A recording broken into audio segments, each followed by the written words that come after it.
हाँ बच्चों, आपको मैंने अभी पिछले वीडियो में पढ़ाया था प्रश्नावली 1.1 का 2 क्वेश्चन तक। ये तीसरा क्वेश्चन है। अभाज्य गुणनखंड विधि द्वारा निम्नलिखित पूर्णांकों के एचसीएफ एलसीएम ज्ञात कीजिए। तो बच्चों इसमें एचसीएफ और एलसीएम ज्ञात करना है। तो सबसे पहले हम जो है इसका गुणनखंड निकालेंगे। जैसे 12 है, 12 का हम निकालेंगे। तो इसको हम जब करेंगे तो 2 से कटेगा, 2 छंग 12। फिर उसके बाद 2 से कटेगा, 2 तीन 6। फिर उसके बाद जो है बच्चों इसको हम 3 से काट देंगे। ये तो आप जानते ही होंगे, 3 करने 3। इसी तरह हम 15 का भी निकाल लेंगे गुणनखंड। 15 का जब हम निकालेंगे तो इसको सबसे पहले 2 से कटेगा नहीं, 3 से काटेंगे। 3 पचे 15। फिर इसको 5 से काट देंगे, 5 करने 5। उसके बाद बच्चों फिर आता है जो है 21 का भी हम निकाल लेंगे। इसी तरह 21 का निकालेंगे।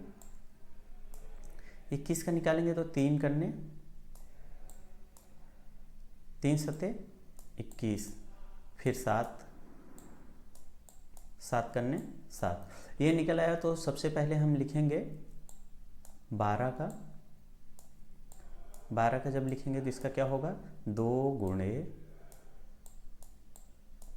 2 गुणे 3। इसी तरह 15 का लिखेंगे। 15 का लिखेंगे तो 3 गुणे 5। इसी तरह फिर 21 का लिखेंगे, 3 गुणे 7।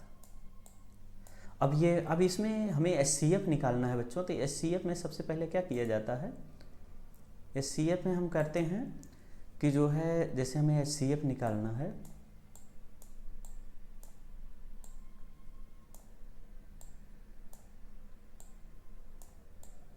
एचसीएफ निकालना है तो एचसीएफ इज इक्वल टू होता है। इसमें एचसीएफ जब निकालेंगे तो तीनों में कॉमन क्या है, ये 3 यहाँ है, ये 3 यहाँ है, ये 3 यहाँ है। तो तीनों में कॉमन क्या है, 3 है। तो ये 3 अपना एचसीएफ हो गया। ओके बच्चों, एलसीएम निकालेंगे तो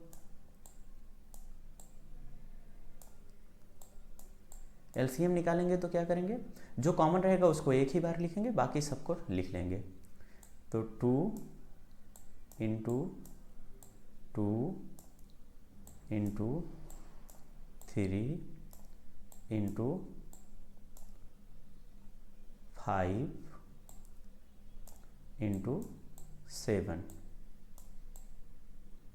जब इसको हम मल्टीप्लाई करेंगे तो यह आएगा 420, 420। यही इसका आंसर हो जाएगा, यही इसका आंसर हो जाएगा। सेम उसी तरह बच्चों अगला है 17 का निकालेंगे। इसमें 17 का ये अभाज्य है, ये कटेगा नहीं। 17 का और 23 का ये भी नहीं कटेगा, 29 का ये भी नहीं कटेगा। तो इसमें जिसमें अगर जो है कोई भी गुणनखंड नहीं होता है उसका एचसीएफ हो जाता है बच्चों,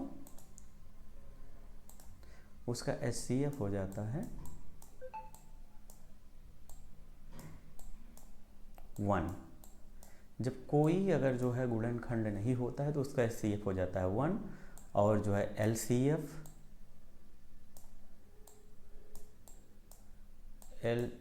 एलसीएम सॉरी बच्चों, एलसीएम इज इक्वल टू इसमें हो जाएगा 17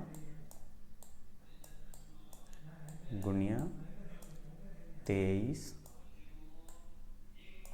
गुणिया 29, ये हो जाएगा। तो इसका जब हम मल्टीप्लाई करेंगे तो इसका हो जाएगा 11,339। ये इसका आंसर हो जाएगा। समझे बच्चों। अब ऐसे सेम इसका भी करना है। तो इसमें भी अपने को जो है 8 है, 8 का पहले निकालेंगे, 8 का निकालेंगे तो 2, 2 चौका 8, 2 दूना 4, 2 कन्ने 2। ऐसे से हम फिर जो है हम 9 का निकालेंगे,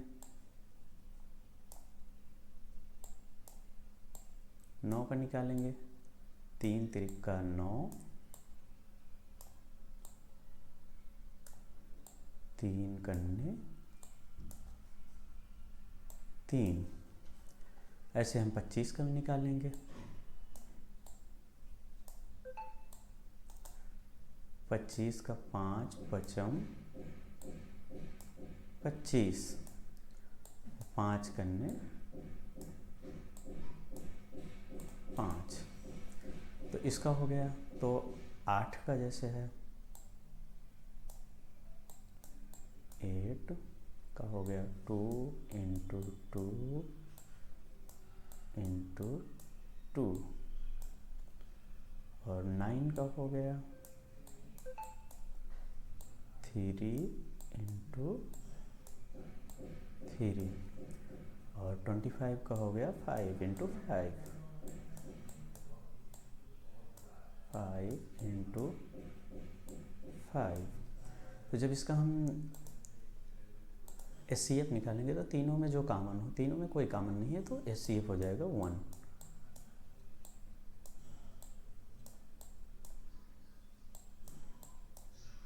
SCF इक्वल टू 1। LCM हो जाएगा,